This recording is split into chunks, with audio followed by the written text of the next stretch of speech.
Sahabat YKB, jumpa kembali dalam program Krida Bagimu Negeri. Program ini adalah kerjasama Yayasan Komunikasi Bersama dengan Universitas Kristen Krida Wacana. Ukrida tempat yang tepat untuk menyiapkan masa depan bagi Anda, bila Anda sebagai kaum muda, dan menyiapkan masa depan bagi anak Anda bila Anda sebagai orang tua. Program ini mengangkat berbagai isu yang kita lihat dalam kehidupan sehari-hari, dengan menggalinya dalam berbagai macam perspektif keilmuan seperti kedokteran, psikologi, sosial, ekonomi, dan tentu saja dalam perspektif iman Kristen. Pada episode kali ini mengambil topik perencanaan keuangan untuk pensiun, Dan bersama dengan kita sudah hadir narasumber Dr. Eka Desi Purnama, SE MA. Selamat datang di studio.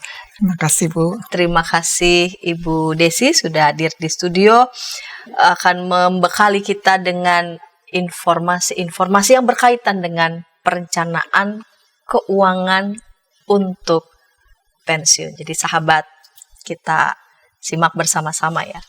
Ibu Desi, saya mau mengawali ngobrol-ngobrol kita, percakapan kita dengan bertanya, apa yang dimaksud dengan pensiun di sini? Ya, pensiun di sini ada beberapa arti. Ini tergantung dari siapa profesinya ya, atau apa profesinya. Seperti seorang karyawan, kita tahu persis bahwa pensiun itu kan orang bekerja ada masanya, sehingga pada saat ditentukan nanti tergantung ya, beda-beda ya Bu ya. Kalau di perkantoran mungkin sekitar 56-58 ya, atau untuk seperti kami dosen ada yang 60-65 tahun ya.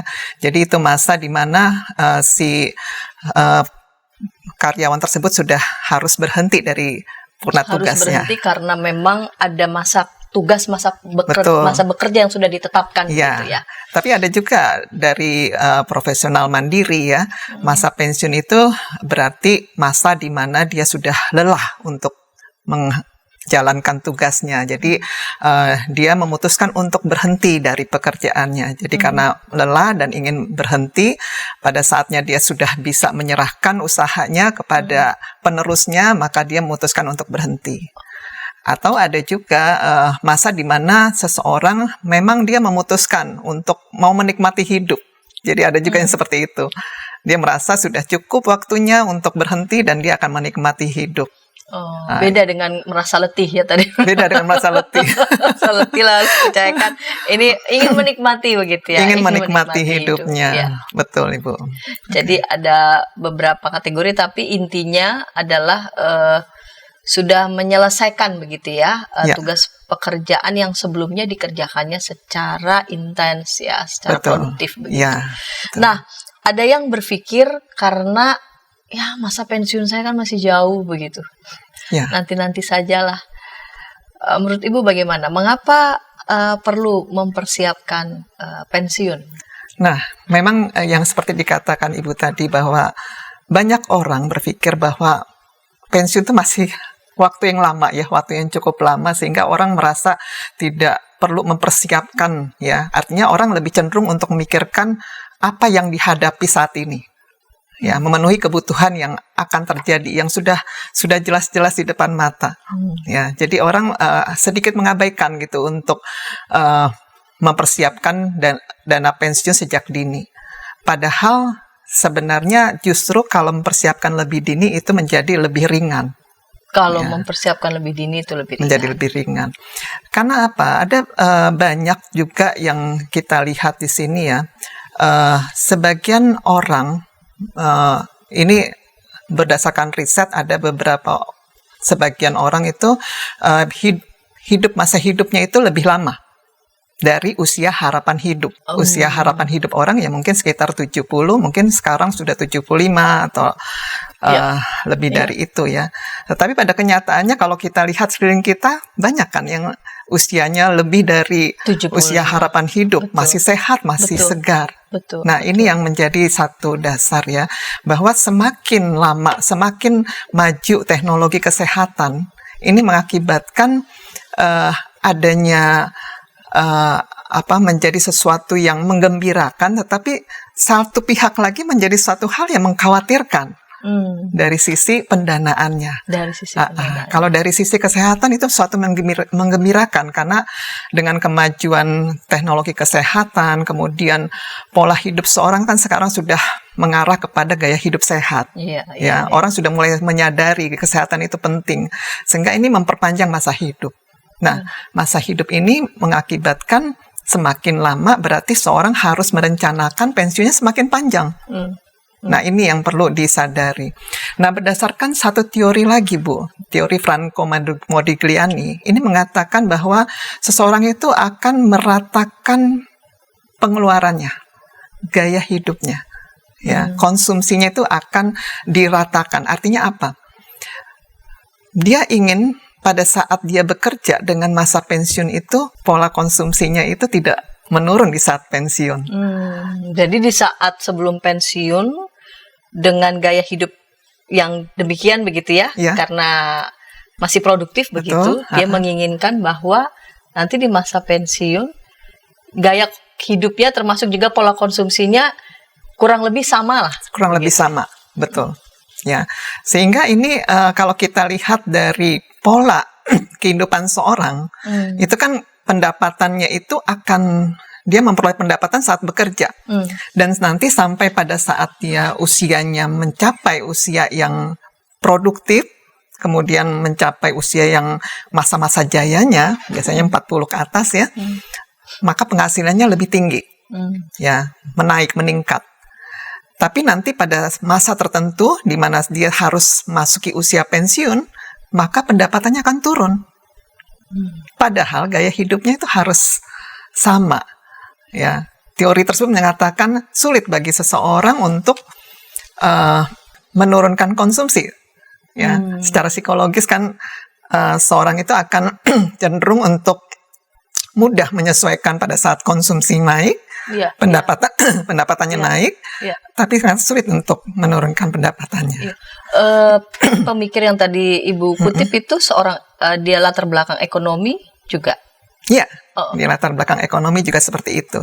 Teori konsumsi mengatakan seperti itu, Ibu. Ya, jadi melihat dari dari psikologi ya. Secara psikologis. Secara psikologis lebih mudah menyesuaikan ya. Lebih mudah menyesuaikan pada saat pola konsumsinya itu naik. daripada menurun. Sehingga kadang-kadang seorang yang sudah masuk ke usia pensiun memenuhi kebutuhannya dengan menjual aset-aset yang sudah dimiliki, yang sudah disimpan pada saat dia bekerja. Ya, itu sudah dihabiskan, sementara masa hidupnya semakin panjang gitu, Bu.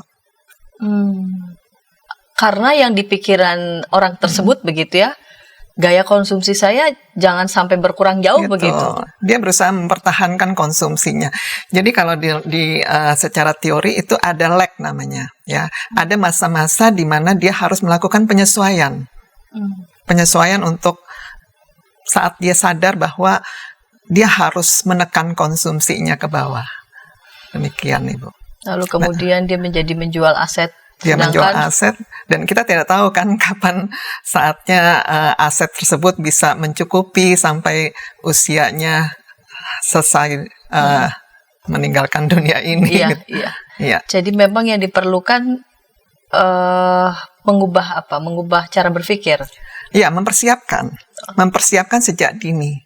Ya, artinya ini kan menghindari atau memperkecil resiko yang akan dihadapi nantinya.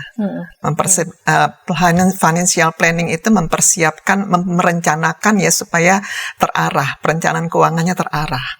Kedepannya dia dapat mempersiapkan pensiunnya semakin dini. Ya, beban yang ditanggungnya tidak semakin besar ya daripada mempersiapkannya sejak mendekati pensiun dia baru sadar bahwa saya harus mempersiapkan, saya belum punya apa-apa. Demikian, Bu. Idealnya sejak kapan ya, usia berapa begitu sudah punya kesadaran saya harus mempersiapkan masa pensiun? Ya, kalau jauh lagi kalau masa muda yang lagi kepingin menikmati banyak hal begitu. Ya. Sebenarnya kalau dari sisi usia tidak ada patokan ya, mulai dari kapan. Tetapi yang jelas mulai kita memiliki penghasilan. Saat kita memiliki penghasilan, mulai memiliki penghasilan rutin, maka disitulah saatnya kita mulai berpikir untuk pensiun. Masih jauh ya Bu ya. Wah, itu dia. Jadi mulai memiliki penghasilan, sejak itu juga kamu harus menyiapkan diri untuk pensiun. Betul. Mempersiapkan dananya, bukan mempersiapkan dananya gitu ya. Ya. Justru sikap begitu adalah sebuah sikap optimisme ya. Ada yang bilang katakan kan mungkin nanti saja, terlalu pesimis begitu. Ya, sebenarnya itu kan mindset ya Bu ya. Artinya bukan berarti pensiun itu sesuatu yang menakutkan ya, sesuatu yang wah nanti yang dihindari orang gitu ya. Tetapi sebenarnya kalau kita sudah mempersiapkan dari awal, kita bisa siap secara mental, secara finansial ya, yang selama ini ditakuti oleh orang-orang yang memasuki usia pensiun. Jadi justru malah semakin kita mempersiapkannya dengan baik ya, secara khusus pendanaannya, maka kita bisa memasuki masa tersebut justru supaya lebih mudah begitu. Betul. Tidak tadi Ibu mengatakan orang lebih mudah menyesuaikan. Ini menarik, pola konsumsinya naik ketimbang menyesuaikan pola konsumsi yang menurun. Begitu. Lalu kemudian apa saja yang perlu dipersiapkan Bu dari mulai awal ini? Dari mulai awal sebaiknya kalau dalam perencanaan keuangan seseorang itu harus mempersiapkan dana darurat ya. Dan darurat itu persiapan untuk menghadapi sesuatu yang kita tidak tahu kapan atau tidak bisa membayangkan apa yang akan terjadi. Misalkan apa? Misalkan terjadi mobil kita rusak ya, di luar dari servis rutin. Nah, itu sekitar kalau dalam financial planning itu 6 kali pengeluaran rutin yang kita keluarkan setiap bulannya. Jadi 6 bulan dikali pengeluaran rutin setiap bulannya. Nah, selebihnya itu yang kita persiapkan berupa tabungan, ya, tabungan yang kita sisihkan di luar dana darurat tadi, yang kita sisihkan setiap bulan. Ya, jadi tabungan itu rutin kita sisihkan, jangan dicampur dengan tabungan-tabungan yang kita gunakan untuk operasional rutin. Untuk operasional rutin, betul. Untuk dana jalan-jalan healing. Ya, itu nggak boleh dicampur. Dan dana darurat tadi berapa tadi Ibu bilang berapa? 6 bulan. Dari pengeluaran rutin setiap bulannya. Jadi harus sudah bisa membayangkan begitu ya. Betul. Dana darurat. Itu dana darurat. Nah, di luar dari dana darurat tadi kita harus persiapkan untuk dana pensiun kita. Yang tidak boleh kita kutik-kutik. Betul. Apa nggak cukup dengan kita mempercayakan katakanlah dari penghasilan kita kan biasanya kan sudah dipotong begitu sekian persen untuk persiapan keuangan kita di masa pensiun. Betul. Nah, sekali lagi soal cukup atau tidak cukup kan tergantung orangnya, ya. Karena di sini ada beberapa perhitungan ya yang bisa dilihat untuk biaya pensiun ini. Ada dihitung berdasarkan biaya hidup. Mungkin kita bisa membandingkan biaya hidup kita sekarang berapa. Apakah kita akan pertahankan biaya hidup ini, atau kita justru ingin yang Ibu bilang tadi ya, mau jalan-jalan gitu ya, pensiun mau dihabiskan menikmati hidup, itu berbeda lagi. Sehingga sebaiknya ya, karena kalau yang dipotong dari dana pensiun yang dipotong dari tempat kita bekerja kan, ya mungkin nanti kalau untuk orang-orang yang menggunakan mungkin belum tentu cukup gitu ya untuk digunakan dalam kehidupan setelah pensiun tadi. Tapi sebaiknya kalau kita bisa mempersiapkannya itu secara mandiri gitu loh Bu. Secara mandiri. Jadi memang ada ya yang perusahaan tapi juga ada yang secara mandiri kita ya. Dan itu juga kalau kita lihat dalam di perbankan itu banyak produk-produk yang dipersiapkan ya untuk mempersiapkan dana pensiun secara mandiri. Baik, kita tahan dulu. Kita akan masuk segmen kedua, namun sebelumnya kita dengarkan pesan-pesan berikut ini.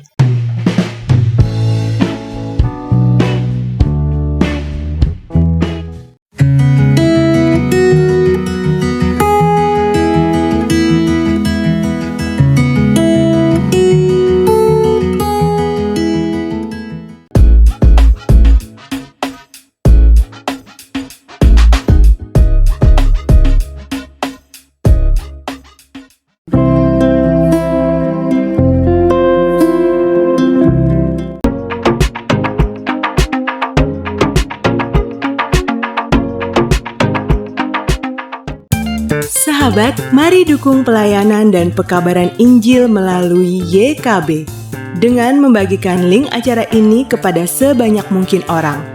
Dukungan juga dapat saudara lakukan dengan mentransfer dukungan finansial ke rekening BCA ke nomor 450 305 2990 450 305 2990 atas nama Yayasan Komunikasi Bersama.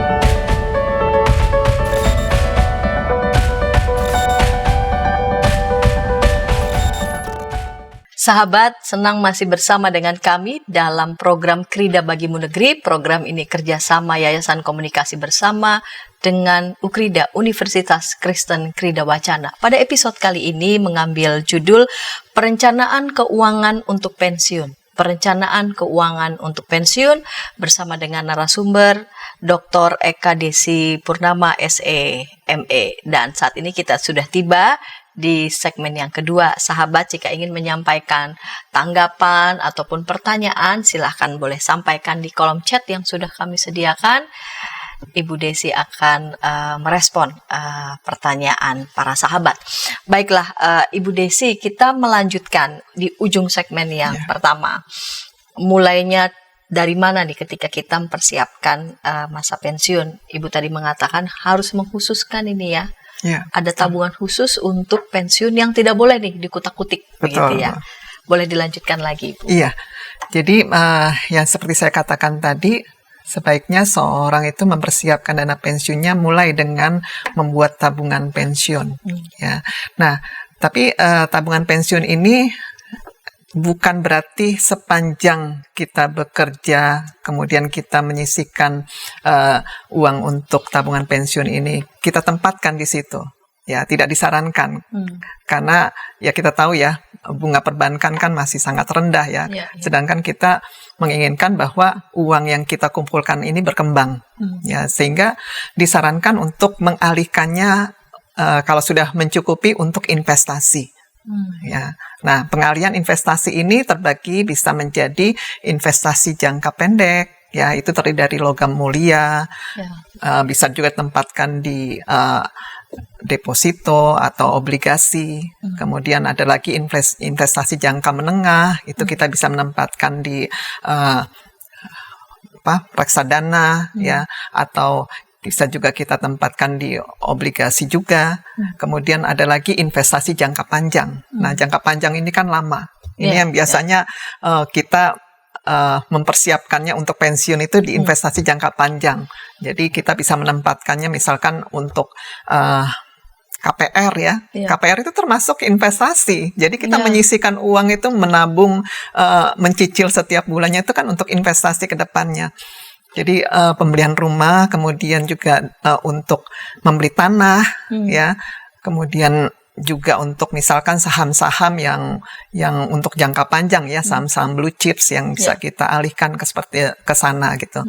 Jadi diharapkan dana itu kalau sudah mencukupi jangan didiamkan di perbankan, tetapi alihkanlah untuk investasi supaya uang itu berkembang gitu ya, sehingga bisa mencukupi untuk persiapan kita pensiun nanti. Karena di bank suku bunganya ya, yang rendah begitu. Betul. Artinya kita boleh menempatkan itu dalam rangka kita menyimpan. Ya, menyimpan sampai pada saat jumlah tertentu kita bisa alihkan untuk melakukan pembelian investasi. Lalu apalagi yang harus mesti bisa dilakukan? Tadi Ibu mengatakan investasi ya. Ada yang jangka panjang begitu yang biasanya kita lakukan itu di usia kita masih produktif. Betul. Ya, kalau untuk jangka panjang ini bisa kita lakukan pada saat usia kita produktif. Ya, artinya apa? Seperti kita membeli tanah. Tentunya tanah ini kan akan naik kalau misalkan usia pensiun kita masih 20 tahun lagi, masih 25 tahun lagi, tentunya kita mengharapkan ini naik. ya. Jadi kita melakukan investasi. Bukan berarti misalkan kita beli aset-aset seperti kendaraan itu kan menurun ya. Jadi tidak seperti itu. Tapi kita membeli sesuatu yang prospeknya akan meningkat, ya. Emas mungkin ya. Juga itu merupakan satu investasi yang bisa kita pergunakan untuk mempersiapkan saat pensiun. Nah, kemudian kalau investasi pada saat kita sudah memasuki usia pensiun, itu kita tidak menempatkan lagi untuk investasi jangka panjang. Ya. Justru kita saat itu kan sudah harus memetik hasilnya gitu. Artinya sudah mulai memperoleh dana dari investasi yang kita lakukan di masa kita masih muda. Ya, jadi sebaiknya pada saat kita mendekati usia pensiun, di situ kita mulai melakukan investasi yang jangka pendek maupun jangka menengah. Ya, jadi bisa misalkan kita memasukkan dalam reksadana yang atau obligasi yang resikonya udah semakin kecil. Jangan bikin yang resikonya Jangan, tinggi ya. Bukan hanya ke tipe investor, walaupun misalkan seorang saya punya tipe investor yang high risk gitu, yang agresif ya. Tapi tidak disarankan ya kalau sudah masuki dekat-dekat usia pensiun. Walaupun dia memiliki tipe seperti itu, tetapi dia harus mempersiapkan karena dihindarilah resiko yang terlalu tinggi ya, karena pemanfaatan dari dana investasi tersebut akan digunakan untuk jangka pendek dan jangka menengah. Demikian, Ibu. Ya. Lalu contoh apa ya? Misalkan nih ada yang memilih begitu ya, saya mau menyiapkan dana pensiun itu di usia yang sudah belakang-belakangan aja deh. Ya. Itu ada nggak perbedaan yang cukup signifikan begitu dengan yang mempersiapkannya sedari muda nih? Para sahabat kan yang menonton dari berbagai macam segmen usia dan juga berbagai macam cara pandang. Ya. Bagaimana saran dari Ibu supaya para sahabat juga bisa mempertimbangannya nih dengan baik? Memang dikatakan bahwa sebaiknya kan kita merencanakan sejak dini, tetapi tidak ada kata terlambat. Ya, artinya apa? Kalau memang kita baru mempersiapkannya pada saat usia kita sudah, taruhlah kita katakan di sini 45 tahun kita baru menyadari ya, itu tidak ada kata terlambat. Tetapi ada resiko yang harus kita pertimbangkan di sini. Artinya kalau semakin usia mendekati ke usia pensiun, maka dana yang kita persiapkan setiap bulannya itu harus semakin besar.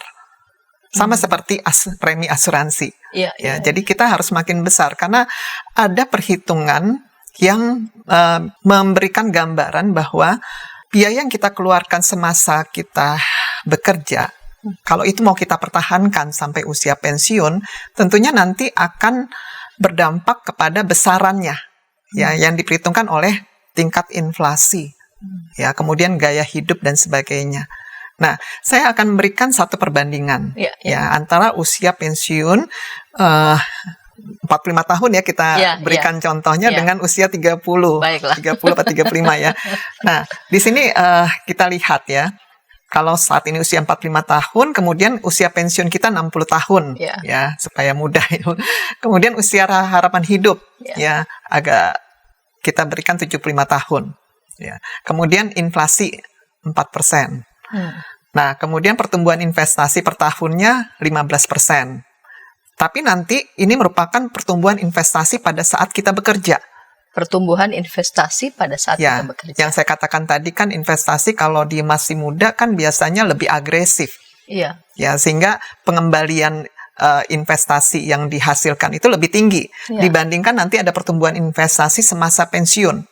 Nah, karena sudah memasuki usia pensiun, biasanya orang cenderung menempatkan pada produk-produk investasi yang aman. Ya, dia tempatkan misalkan ya pertumbuhannya di bawah dari pertumbuhan investasi per tahunnya. Kita misalkan 8%. Ya. Berarti itu lama investasi kita 15 tahun. Ya, dari usia harapan hidup 75 dengan usia pensiun 60 tahun. Lama pensiunnya 15 tahun dari 75 ke dari 60 ke 60 ke 75. Nah, di sini besaran biaya hidup bulan semasa pensiun itu 9 juta. Besaran biaya hidup. Dari yang tadinya 5 juta ya yang kita tentukan di atas perhitungan ini. Kemudian total biaya pensiun itu 948 juta. 540.701. Nah, berapa sih besarnya investasi bulanan yang harus dilakukan kalau kita menyimpan pada saat usia 45 tahun? Nah, disarankan dengan biaya hidup pengeluaran 5 juta per bulan. Nah, ini disarankan sebesar 1.418.895 per bulan. Kira-kira digenapkan jadi 1,5 juta. 1,5 juta Betul. per bulan. Per bulan. Kalau kita menyiapkannya di usia 45. Usia 45 tahun. Dengan biaya pengeluaran 5 juta. Kita hitungnya 5 juta. Kita begitu. hitung 5 juta. Nah, ini kalau kita bandingkan dengan usia 30 tahun. Usia 30 tahun dengan perhitungan yang sama seperti tadi, itu kita hanya menyisihkan sebesar 246.743 rupiah. Jauh sekali ya. Ya. Jadi, artinya lebih ringan begitu. Iya, ini maksud saya untuk menggugah anak-anak muda ya, yang pekerja-pekerja muda yang mulai bekerja, yang sudah memiliki penghasilan, angka segini kan mungkin tidak seberapa ya dibandingkan dengan penghasilannya. Ya. Mungkin seharga pulsa yang dia sisihkan setiap bulannya. Iya. Tapi dia sudah bisa mempersiapkan untuk bisa hidup layak di masa pensiunnya nanti. Itu kalau biaya pengeluaran dihitung 5 juta, padahal 5 juta. Ke depan kita tidak tahu ya. 5 juta itu perhitungan saat ini. Jadi pengeluaran kita saat ini misalkan. Persis, betul. Tapi kalau kita mau meningkat 7 juta, maka dengan sendirinya perhitungan ini akan berubah. Ya. Tergantung pilihan kita mau menentukan gaya hidup kita seperti apa. Tapi bukan berarti 7 juta itu nanti di saat kita pensiun besarnya 7 juta juga, tidak. Seperti tadi kan 5 juta, jadi setiap bulannya itu di saat kita pensiun menjadi 9 juta. Iya. Dia bisa berkembang tadi ya. Menyesuaikan dengan tingkat inflasi. Menyesuaikan dengan tingkat inflasi. Betul. Tapi kan tidak tidak semua begitu, katakanlah bekerja dalam sebuah badan begitu ya. Betul. Tadi kan Ibu menjelaskan ya, walaupun ada badan begitu yang mengelola begitu ya dana pensiun, tapi juga diharapkan kita masing-masing nih. Ya, juga harus persiapkannya. Nah, harapannya misalkan rata-rata gitu untuk penghasilan rata-rata masyarakat pada umumnya yang beragam ini begitu. Iya.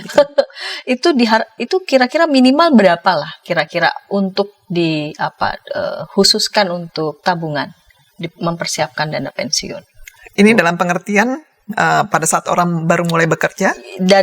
Katakanlah mulai bekerja dengan perhitungan berapa ya? Mungkin 4,5 untuk fresh graduate begitu. Ya, mungkin sekitar antara 150 sampai 250 sudah bisa disisihkan. Sudah bisa begitu ya? Betul. Disisihkan untuk mempersiapkan. Disisihkan ya Bu, bukan disisakan. Iya. Kadang-kadang orang habis ya karena nggak menyisakan.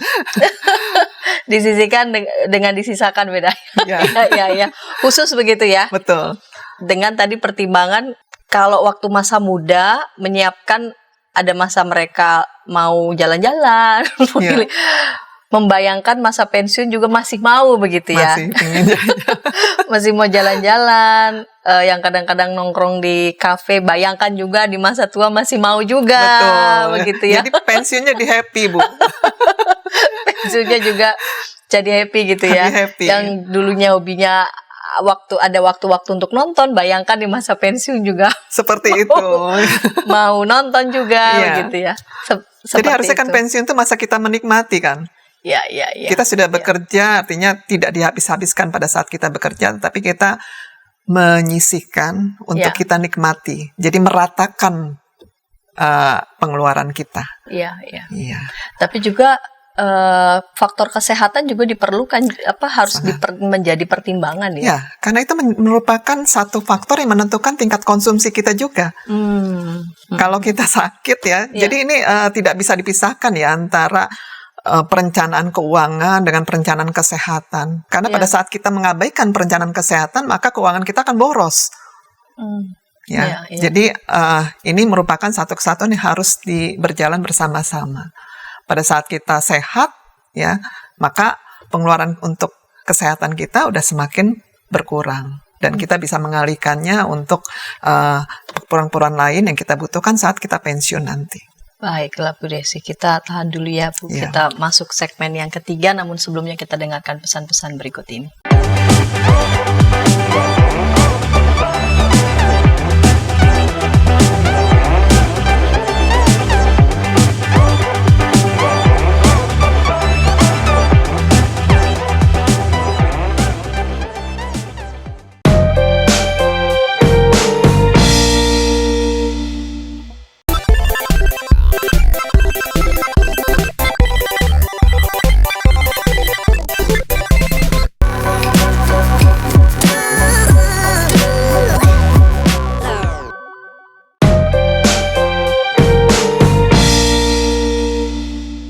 Sahabat, mari dukung pelayanan dan pekabaran Injil melalui YKB dengan membagikan link acara ini kepada sebanyak mungkin orang.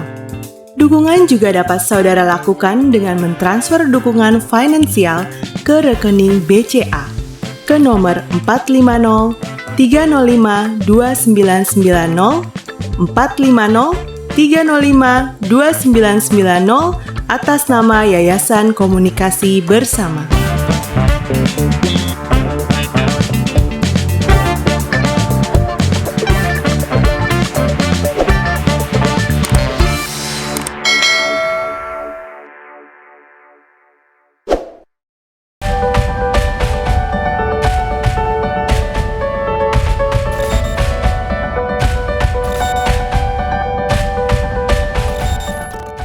Sahabat, senang masih bersama dengan kami dalam program Krida Bagimu Negeri. Program ini kerjasama Yayasan Komunikasi Bersama dengan Universitas Kristen Krida Wacana. Pada episode kali ini kita mengambil judul Perencanaan Keuangan untuk Pensiun. Perencanaan keuangan untuk pensiun. Dan kita sudah tiba di segmen yang ketiga. Segmen pertama, kedua tadi sudah kita lewati, dan sahabat boleh menyampaikan respon ataupun pertanyaan di kolom chat yang sudah kami sediakan. Ibu Desi akan menjawabnya, akan meresponnya. Ibu Desi, kita sudah tiba nih di segmen yang ketiga. Tadi di segmen kedua Ibu mencoba ya menjelaskan kira-kira penghitungan begitu. Betul. Kalau misalkan saya mau udah mulai memikirkan menyiapkan keuangan nanti di masa pensiun, kalau disisihkannya di usia 45. Dan perbedaannya kalau dari pendapatan kita begitu disisihkan di usia 30. Perbandingannya bagaimana begitu ya? Ternyata semakin muda justru semakin ringan. Betul. Ya. Kita bisa menyisihkan begitu dari penghasilan kita untuk mempersiapkan keuangan di masa pensiun. Nah, bagaimana menentukan pendekatan dalam menghitung kebutuhan masa pensiun itu, Bu? Ya, terima kasih, Bu. Jadi begini, untuk pendekatan yang besarnya tadi saya simulasikan sebesar 5 juta, itu sebenarnya tergantung pilihan kita. Artinya kita bisa menentukan berdasarkan besaran tersebut berdasarkan biaya hidup. Jadi kita patokannya dari biaya hidup yang kita keluarkan saat ini. Misalkan ya kita mengeluarkannya untuk transportasi, untuk biaya konsumsi, biaya untuk traveling, biaya untuk entertainment dan seterusnya. Ya, itu termasuk biaya pengobatan. Nah, nantinya kita bisa membayangkan gaya hidup kita seperti itu gitu.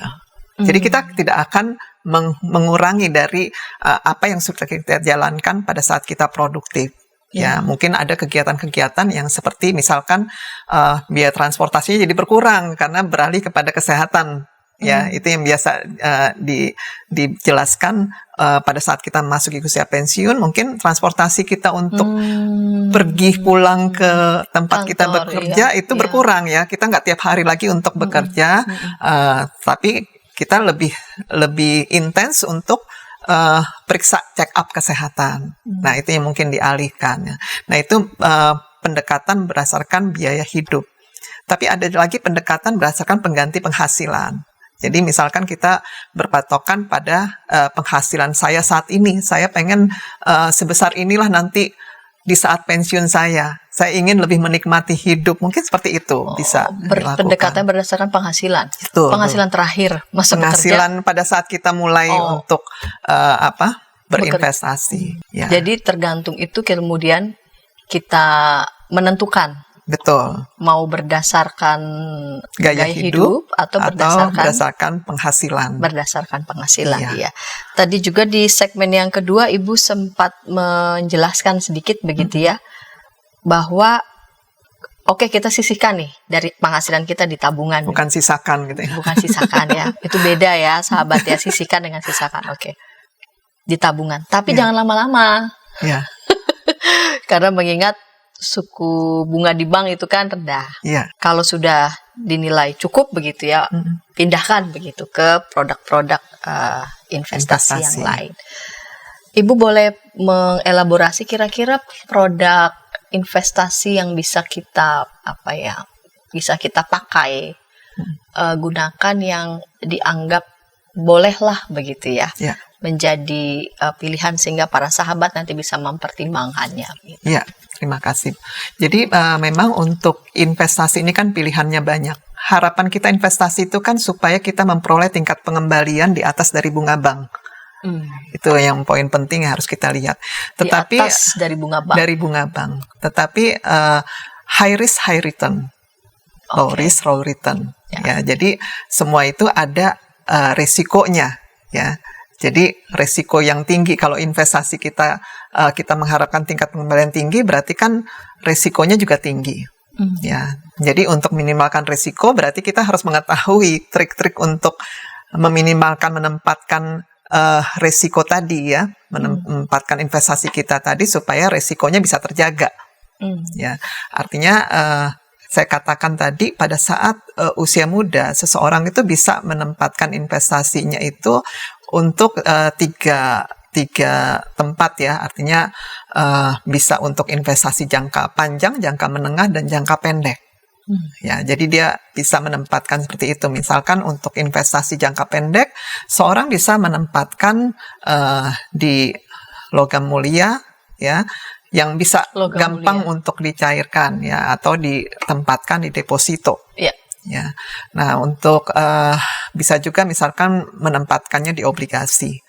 Nah kalau untuk jangka menengah bisa untuk ditempatkan di reksadana, atau kadang-kadang anak-anak muda sekarang sudah melek saham gitu ya, jadi menempatkan di saham.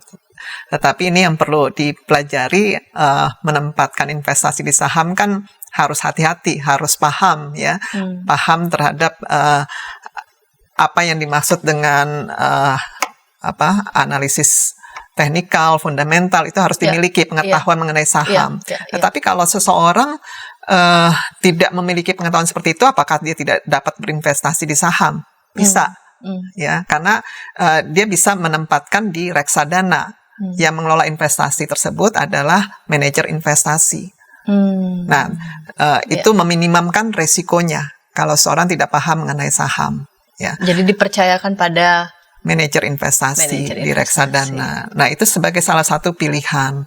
Nah, untuk investasi jangka panjang itu bisa ditempatkan, misalkan kita KPR rumah, ya, atau kita membeli tanah, sesuatu yang bisa kita peroleh imbal hasilnya itu di jangka panjang nanti. Nah, itu sebagai pilihan-pilihan. Jadi selain itu juga, selain usia juga tergantung dari tipe resikonya, profil resiko seorang.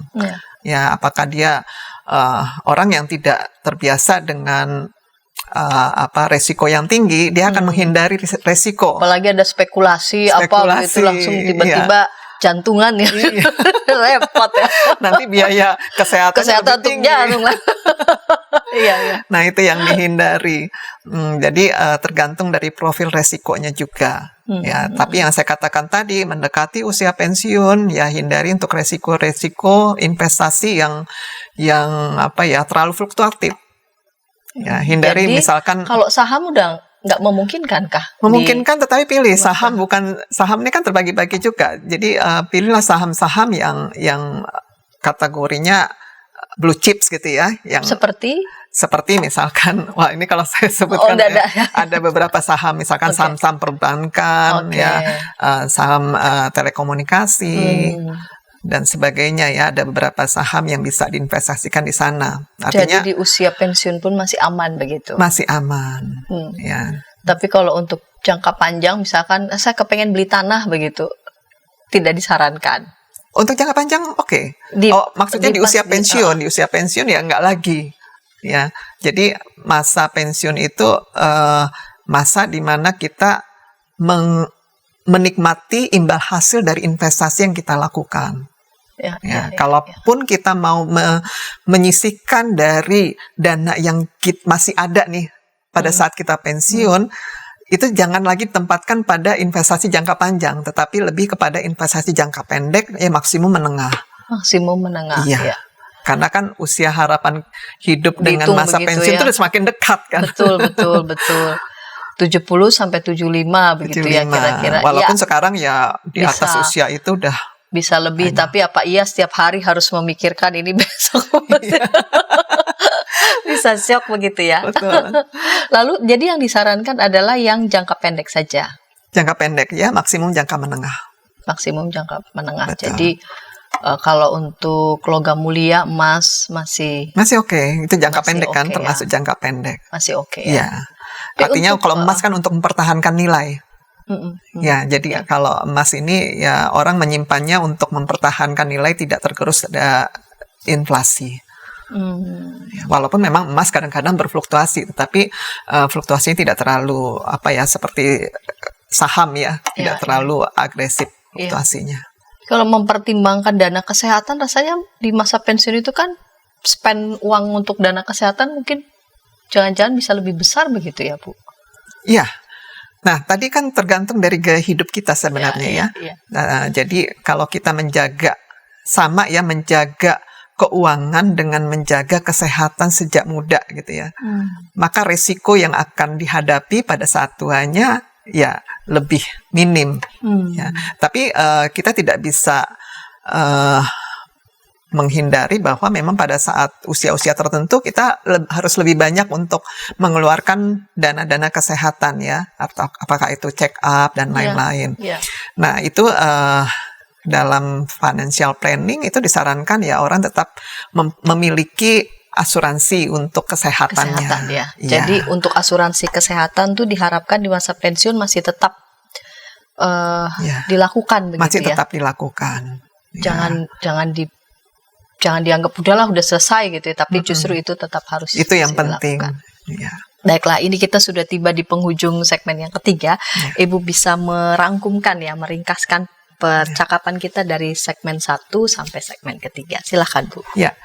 Baik, untuk merencanakan pensiun ini diharapkan kita bisa melakukan sejak dini ya.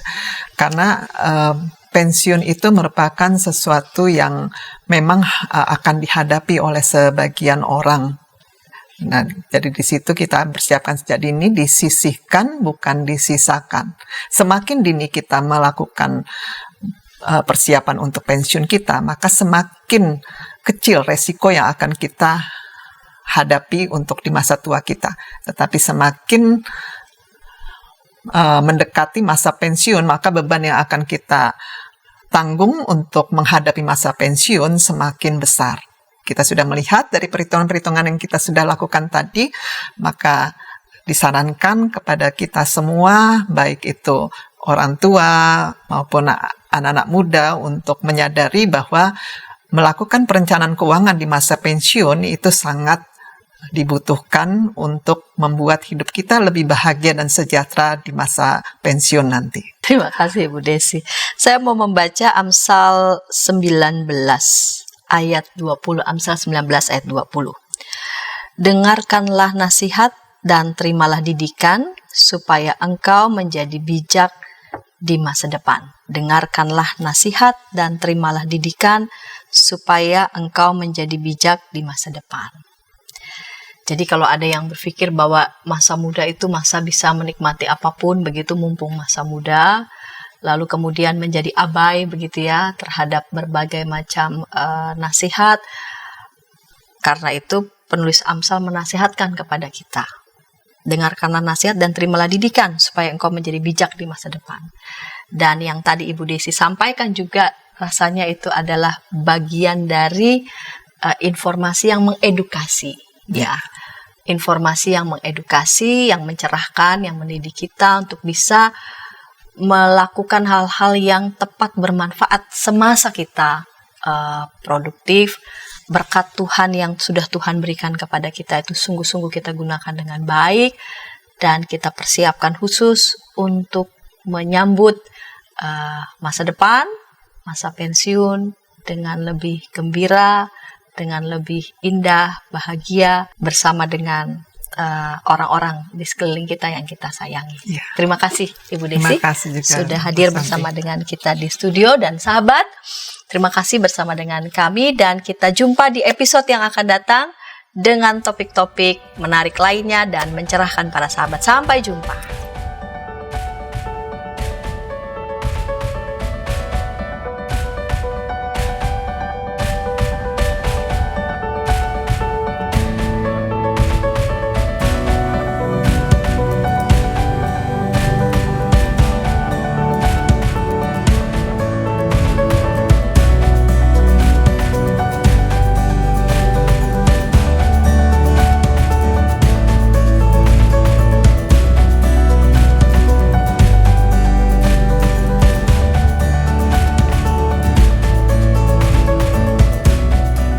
Sahabat, mari dukung pelayanan dan pekabaran Injil melalui YKB dengan membagikan link acara ini kepada sebanyak mungkin orang.